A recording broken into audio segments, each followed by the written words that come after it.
Welcome to our online video series, Reading Hope in Trying Times. Our guest today is our very good friend, Kathy Izard. Kathy is an award-winning author and speaker who helped bring transformation to Charlotte in homelessness, housing, and mental health. Kathy led the development of More Place, the city's first permanent supportive housing for chronically homeless men and women, and also led the development campaign for Hopeway, Charlotte's first nonprofit residential mental health treatment center. Her memoir, The 100-Story Home, received a 2017 Christopher Award and has been featured on NPR as well as the Today Show. It's also just a phenomenal book that I highly recommend to anyone. In 2019, she released another book called A Good Night for Mr. Coleman, which is a children's book written to encourage kids to dream big and do good. Kathy's the recipient of the Bank of America Neighborhood Hero Award, the North Carolina Housing Volunteer of the Year Award, and was recognized as a William J. Clinton Distinguished Guest Lecturer.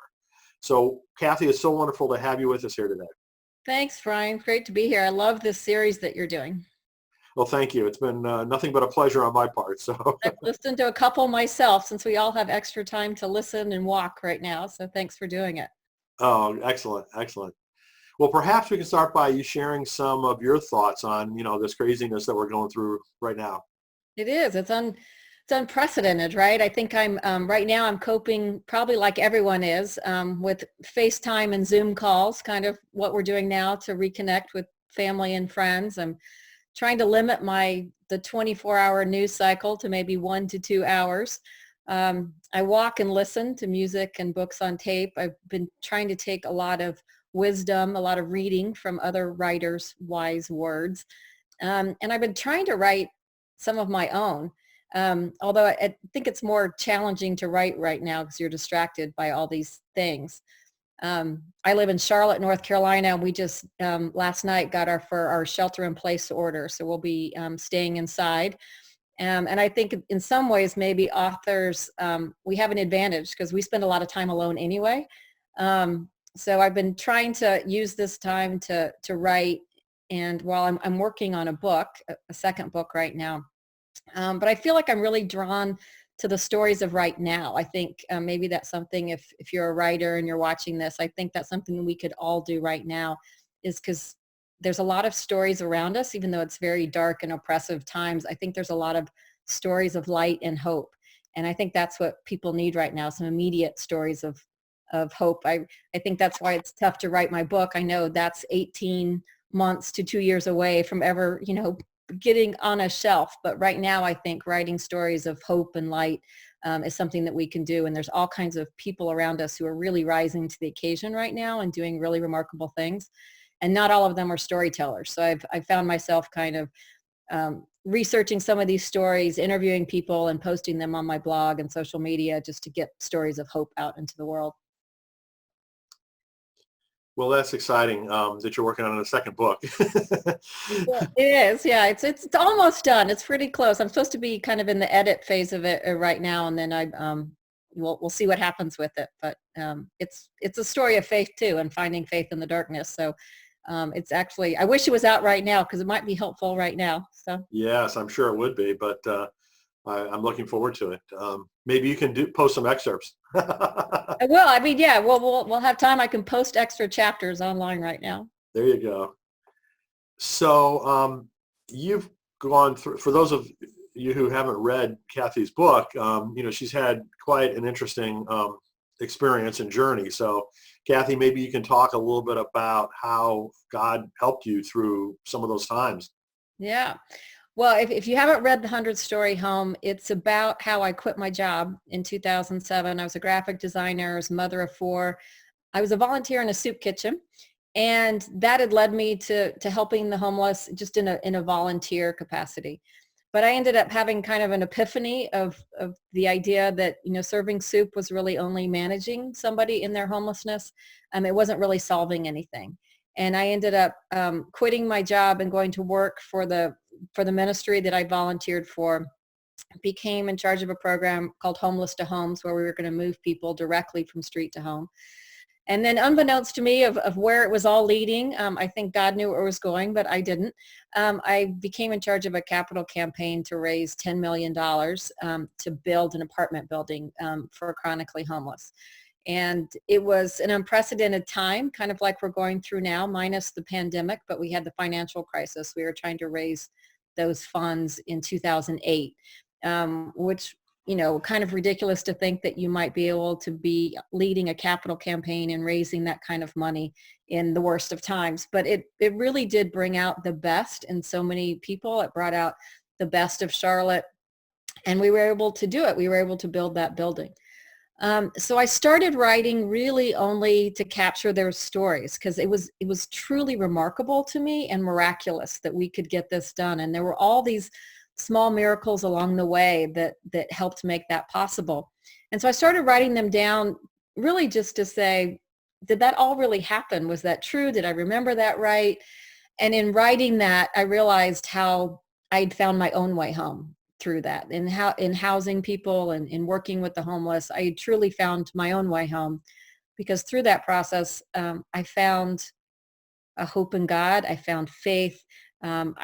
I found a faith I didn't know that I'd lost or didn't know how much I needed, because we really did have some difficult times during that.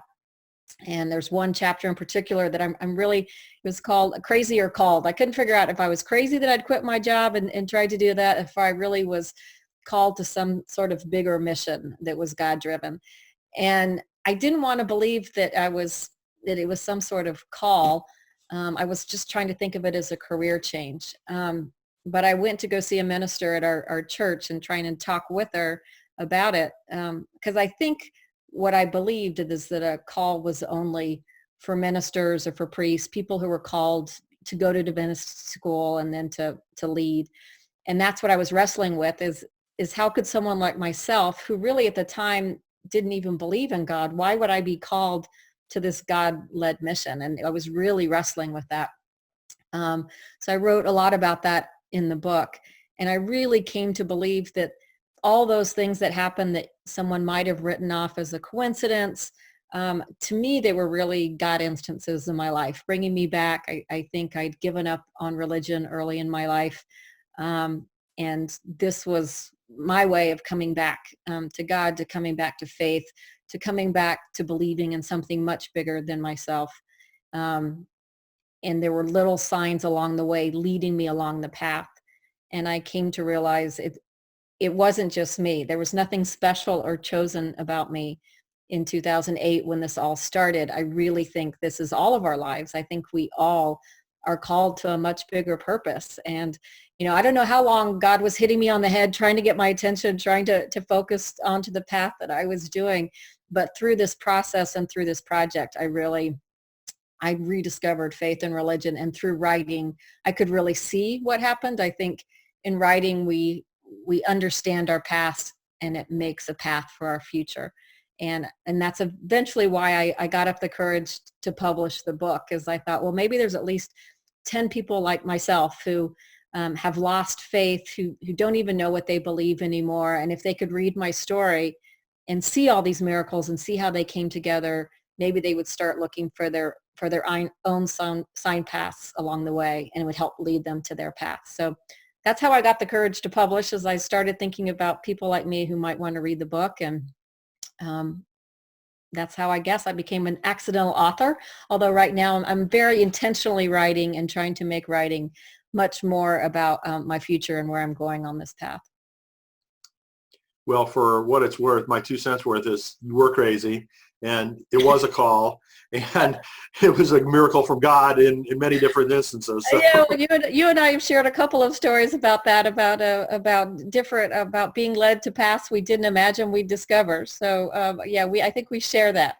Absolutely. So maybe you could talk a little bit about some of the things that you've done more recently, or maybe currently underway. I know there are additional homeless buildings, right? Homeless facilities. Yeah. So I'm actually in the middle of another capital campaign. A friend texted me the other day, and she goes, well, when the stock market dropped 3,000 points, she said, well, now I know your capital campaign's going to work because it's going to be just like 2008. Just what you were waiting for, right? Just what I was waiting for, it to lead through another crisis, yes. But yeah, we are working on this again, right now as all of us are struggling and in our homes, the issue is even more pronounced, right? It's difficult to shelter in place if you have no place to shelter in. And that's what we're dealing with. I still am very involved with the homeless ministry here in Charlotte. We've had to do a lot of work over the last several weeks, not necessarily me personally, but the organization I'm a part of, in how do you serve people in a time like this when you're supposed to be keeping them 6 feet apart. So we've had to redesign the way we feed people, the way we're sheltering people. All of that has been very difficult. And then our capital campaign, obviously, we're trying to build another building like the one that we built in 2008, another apartment building. That obviously is on pause right now. It's difficult to raise millions of dollars when, the stock market is doing what it is and everyone's definitely focused on other things. But we will be bringing that back. And really it highlights even more that it needs to be done. We were on a conference call with the mayor yesterday and just highlighting the need for our city, for other cities across the country, Seattle. A lot of the West Coast cities are really seeing this, and it's an issue for all of us. And maybe that's something that will come out of this, is that we've all spent a lot of time in our homes and really struggling to find groceries or toilet paper. It gives you a little more window into the world of someone who's homeless and how they struggle day to day, and the everyday challenges of just finding a place to sleep, finding a place to stay warm, finding groceries, and something to eat. Maybe will also affect this campaign in ways that we can't imagine. But I talked a little bit also about what I'm working on, which is stories of good. I've started a series that I'm going to be doing for a local publication. I think there's lots of people all over the country who are doing little things that maybe go unnoticed. And so I pitched a series for a local publication called Quiet Good that will highlight what people among us are doing, kind of quietly unsung heroes. And so I'm starting to write those stories. I wrote a story this weekend about a second grade teacher who teaches at a Title I school, very kids in poverty, low income immigrants, and they have no access, no way to get groceries. They don't even have transportation. So she has taken upon herself to shop for groceries and deliver them to these families who were homebound and have nowhere to go. She was talking about a family she went to the other day. She knocked on the door and it was a motel that they were staying in, and there were 6 children under 7 behind the door. And it just really highlighted to her how, shelter in place and staying inside is really different for all kinds of people. So I'm trying to write some of those stories. And then the last thing I'm working on, my next book is called The Last Ordinary Hour. And while the 100-Story Home writes about my faith journey to this point, I realized that I really still had kind of a faith light. I really maybe didn't have a faith that was deep enough to sustain in something really dark. And the last 7 years, we've been going through a health crisis with my husband. And so that second book, The Last Ordinary Hour, is how trying to live in faith, not fear. He has a very unusual condition called SCAD, spontaneous coronary artery dissection.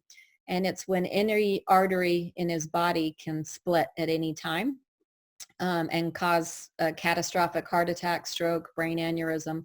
And he was just diagnosed with this, 7 years ago. So we kind of have been living in every moment fear, since that time of when is it going to happen again. He's had several hospitalizations. He's survived 3 different catastrophic events. And so I realized in all this that I was writing at first just for my own sanity, but I realized that maybe there's a greater message in this, because I think it's what all of us face, right? And we're certainly facing it right now in a pandemic. We're all wondering, when are we going to get the coronavirus? When it might happen to someone I love? Is it going to be catastrophic, or are we going to survive? That kind of daily fear is really what that book is about, of how you wake up every day in faith, how you make choices to live openly and enjoy instead of tight and closed in fear. And it's something I've been working on for the last 7 years. So it's actually been, I guess, quite handy in the last month He's obviously very susceptible to this coronavirus. So this has been very personal in our fear factor of that he might get this. So this book, while writing for the future, is also helping me in the present, because some of the strategies and some of the things that I've thought about over the last 7 years are certainly helping and sustaining me over these coming weeks and months. Well, Kathy, I mean, what you've accomplished and how you've allowed God to work through you is just so impressive. I mean, Yeah. honestly speaking, and it's just so wonderful to see that, unfolding in your life through all these crazy things. Well, I think he's trying to work on all of us. Just some of us are harder headed, I imagine he was trying to talk to me, before. I think I only started listening when I was about 49. I'm 57 now, so I have a ways to go. But I do wonder if I'd started listening earlier, what might have happened. Well, one side note that we should mention is that as we're recording this, I was supposed to be in Charlotte with Kathy at a Yes. Writing for Your Life conference. Yes, we were supposed to be doing that over these days. I know. I was so looking forward to that. So one of the other things that Kathy did in her spare time was to get me hooked up with Christ Church there in Charlotte to be able to set up a Writing for Your Life conference. And so we will still have it. So We will still have it. either fall year or next year. We're going to get you to Charlotte. We're going to get you to do that conference. I hope we get a lot of writers there. If you've never been to a Writing for Your Life conference, that's how I met Brian. I went to a Writing for Your Life conference in Indianapolis with my sister. And we went, especially Barbara Brown Taylor was going to be there, was so excited to be a part of those sessions. And once I got there, I realized, oh my gosh, what is this resource I've never known about? I've been trying to write in this space. I've tried to be a faith writer. I've gone to lots of writing conferences, but nothing like this. So I can tell you that if you've never been to one, it really is unique, not only in the programming that Brian brings, but just being with other writers, that's what they're trying to do, is they're dedicated to try and write in this spiritual and faith space. It was really energizing. So when Brian said he wanted to bring one to Charlotte, I was all in to try and help him to do that. So I hope we can reconnect soon in Charlotte or one of your other Writing for Your Life conferences, because they are a great resource. Well, thank you, Kathy. And we will make it happen there in Charlotte. Well, no doubt about that. yeah. So one of the things we have not touched on yet is the fact that you've also written a children's book that you self-published. I mentioned it in the introduction, but let's talk about that a little bit, because it's a wonderful accompaniment to the 100-Story Home. Yeah, thanks. I think in the same way that I wasn't necessarily planning to write an adult memoir, I wasn't planning to write a children's book. I don't know. There's a lot on this path that it seems to be leading places I'm not expecting. And the children's book really came out of some speaking that I'd been doing. That was kind of an added benefit. Once the 100-Story Home came out, I started speaking at churches, mainly just locally, maybe Sunday schools or women's groups. And then I was asked to go to other churches across the country. I really had to gear up for that. I'm not someone who naturally thought about standing up and speaking in front of people. It gave me the sweats. It still does. But it's something that I realized that going and telling the message and connecting with people has been a real gift with all of this. If any of you are writers are out there and you think, oh my gosh, I could never do that. Well, that's what I thought 4 years ago. And I've been all across the country from California to Maine talking. And one of the best things is that's how you really meet the readers. That's how you really connect with people. I talk in my book about listening to a whisper. There was this kind of whisper that told me that I should quit my job and work and serve the homeless kind of full time as my job. There was this whisper that was nudging me towards writing a book. There was a whisper that was telling me that I should get up my courage and go ahead and stand in front of people and talk about this book and this ideas and all that's happened in my life. And I realized it's part of this call is to help people find faith and courage in whatever they're being asked to do. And I was in Austin, Texas, doing one of these speeches, and a woman raised her hand in the question and answer, and she said, well, have you ever thought of making this a children's book? And I thought, well, no, we didn't. No, because the 100-Story Home, frankly, it took me 6 years and 2 editors and 2 therapists, frankly, to write that book. So I couldn't imagine how I could take 300 pages and make it a book for children. But it was a good idea. She was talking about how some of the themes of the 100-Story Home, about doing good, about one person making a difference, about understanding homelessness. She said those are things that we need to teach children, that kindness and empathy, if we teach them in children, they start really young. They're very powerful. And so it started, just, I guess, in the back of my head. I couldn't figure out how I was going to condense it, but I thought that would be great if you could have a parent-child read of a book, if I could come up with a children's book. So one morning I woke up literally at like 5 o'clock in the morning. It was 6 months after this woman had suggested I write a children's book. And I had the script. I had the idea. I thought, well, it's about, one little girl, very much like my 4 daughters, who, when I used to take them to the soup kitchen, they would meet a person and understand their story. It's about one little girl who meets a man in the soup kitchen and is trying to understand, where's his bed? Why does he not have a place to live? And so I got up in the dark. I went downstairs and I wrote the story in the dark. That's a Barbara Brown Taylor nod. Since I read her book, Learning to Walk in the Dark, I now write in the dark by candlelight. But I went down and I wrote this children's story by candlelight about 5 o'clock in the morning. And just to teach kids to do good and dream big. And I tried to get a publisher interested in it, and I was not successful. So I thought, well, I'll just self-publish it. And one of my daughter's friends, it turns out, was an illustrator. So I worked with her, and the 2 of us created the book and put it out into the world. And it's as difficult as it is to write an adult memoir, there is nothing more joyous than writing a children's book and seeing those illustrations come to life, and then holding that book and seeing the pages. And people will send me pictures of children as young as, a year, flipping through the pages up until, older children. I had a group of 4th graders write a reader's guide. So that's in the back of the book, trying to get kids to understand the bigger idea about homelessness. And that's some more speaking that I do now. I go to schools and I'll read the book to children, and I'll tell examples about how kids across the country that are doing small things but are with big results, and just trying to teach empathy and kindness at a very young age. So again, I did not expect that. If you had said, oh, are you going to write and speak for children? I would have said, no, I don't think I'm going to be doing that, but it's part of what I'm doing now. And it's really fun. It's really joyous to work in the children's space. I think I'll probably, focus more time on the memoir space and that type of writing. But it really is fun to go to an elementary school and see a bunch of kids with your book and just talking about doing good in the world. Well, it's a wonderful book. Again, I highly recommend it. It's a wonderful story that you're telling. As you said, I mean, to allow children at a young age to be able to begin to understand some of the concepts like empathy and love and helping is really valuable. Yeah. Well, I guess we'll have to write a pandemic book sometime, right? To understand pandemics. There we go. I don't know. I'll put that out to somebody else. Someone else can write that book.